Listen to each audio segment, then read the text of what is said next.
Swargo nunut neroko katut. Dalam setiap kesempatan menjawab bagaimana melipat gandakan pendapatan 2 kali lipat setiap tahun, maka sebuah metode yang sama saya akan berikan kepada semua penanya hal tersebut. Proven metode, simple metode dan proven. Itu untuk individu. Kalau untuk negara? Kamis kemarin saya ditanya seorang sahabat, "Mas, kalau Anda jadi presiden Anda mau apa?" Saya jawab seketika tanpa jeda, karena saya tahu apa yang saya mau lakukan. Ini bukan saya mengada-ada, benar tanpa jeda langsung saya jawab. Gak ada Saya akan naikkan life expectancy atau usia harapan bangsa Indonesia sehingga sama dengan bangsa Jepang 83 tahun, meningkat 15 tahun dari rata-rata usia pengharapan saat ini. Saya ingin bangsa Indonesia sehat dan bahagia tentunya. Caranya? Demikian pertanyaan selanjutnya dilemparkan. GDP per kapita Indonesia harus di atas 5.640 dolar Amerika, dan saya akan buat dalam waktu 2 tahun. Saya tidak meminta jabatan 2 masa jabatan. Cukup 1 masa jabatan 5 tahun, saya akan kurangi bunga hutang dan pinjaman pokok hutang negara tinggal separuh dari pemerintah sekarang perbuat. Kedua jawaban tersebut berkesan sok tahu, jawaban yang dilontarkan berkesan ambisius dan tidak mungkin. Saya buktikan, dalam diskusi tersebut saya urai singkat bagaimana meningkatan GDP per kapita dari 3.700 dolar Amerika saat ini dalam 2 tahun menjadi 5.640 dolar Amerika. Sementara pemerintah sekarang meningkatkan growth 7% tak tercapai. Saya akan naikkan life expectancy atau usia harapan bangsa Indonesia. Hanya 5,01 saat ini, dan bisa di bawah 5% akhir tahun ini. Lah ide kita yang baru menaikkan ke 5.640 adalah naik 50 dalam 2 tahun, apa mungkin? Gila apa? Sekali lagi, saya sudah mengurainya di pertemuan ber-8 orang Kamis kemarin. Logik. Dan itu bukan ide datang dari langit. Itu diskusi panjang selama 2 tahun ini dengan berbagai lembaga juga individu yang berpengalaman di banyak negara. Sekali lagi, 1 masa jabatan cukup kok buat saya. Belagu ya, namanya juga sontoloyo, 5 tahun cukup. Kalau di akhir jabatan 5 tahun GDP per kapita Indonesia jadi 7.000 dolar Amerika bagaimana? Terus apakah saya kerja sendiri? Jawabannya tidak. Ada 10 ekonom lebih yang membantu kita tentunya. Ada peranan luar negeri? Iya pasti. Peran swasta asing? Iya. Peran negara asing?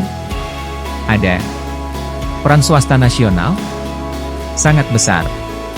Peran pemerintah Indonesia, sangat-sangat besar karena regulasi banyak harus disesuaikan. Penghalang terbesar adalah hanya para penggila kekuasaan DPR. Mereka bisa menghalangi program ini karena mereka bakal tidak dapat uang. Karena itu sulit impian ini terjadi, karena tidak populer. Karena ini kerja di meja dan lobi tingkat tinggi. Sementara kalau belusukan terus, tidak pernah duduk jenak di belakang membuat rencana dan mengevaluasi ya tidak jalan program ini. Sementara saya nggak hobi belusukan, saya tidak pandai mengambil hati orang. Saya introvert. Nggak bakal introvert seperti saya bisa jadi presiden Indonesia, yang bisa hanyalah mereka yang suka keluyuran, suka belusukan, suka jalan-jalan, suka pertemuan-pertemuan ngobrol-ngobrol, punya bahan di depan kamera dan wartawan serta punya di hard follower yang pejah gesang enderek. Belajar masak air. Dalam bisnis hal yang paling penting adalah permodalan. Dan bagaimana membuat modal datang kepada bisnis kita? Kita mengandaikan diri sekarang. Anda katakanlah seorang suami pengantin baru, di mana istri Anda belum bisa masak. Lalu sang istri berkata, "Suamiku, bagaimana kalau dapur peralatannya dilengkapi, juga diberikan dapur yang bagus, ada plus, ada oven, ada kompor, ada utensil peralatan yang lengkap untuk masak. Pasti saya akan bisa masak dalam waktu cepat dan enak." Sekarang menurut Anda, kita pakai akal sehat saja untuk menjawab, ketika Anda siapkan semua peralatan tersebut, apakah sang istri bisa masak sesuai janjinya? Atau tetap tidak bisa masak dan mengandalkan pembantu atau mengandalkan jari-jarinya di depan smartphone-nya yang terhubung dengan apps GoFood? Sekarang kita balik, suaminya sekarang berkata, "Istriku, kamu kalau sudah bisa membuktikan pandai di dapur dan bersemangat, pasti aku akan perbagus dapur dan menyediakan seluruh peralatan dapur." Pertanyaan, berapa besar chance ketika benar istrinya bisa masak, sang suami benar akan menepati janjinya menyediakan peralatan dan merombak dapur agar keren dan lengkap? Ternyata dalam statistik dari 2 kasus di atas, ketika suaminya menuruti pesan istrinya di mana dapur lengkap dia akan bisa masak, peluangnya sang istri bisa masak setelah dapur lengkap hanya 20%, alias dari 5 istri yang diperlakukan seperti ini, hanya 1 yang bisa masak.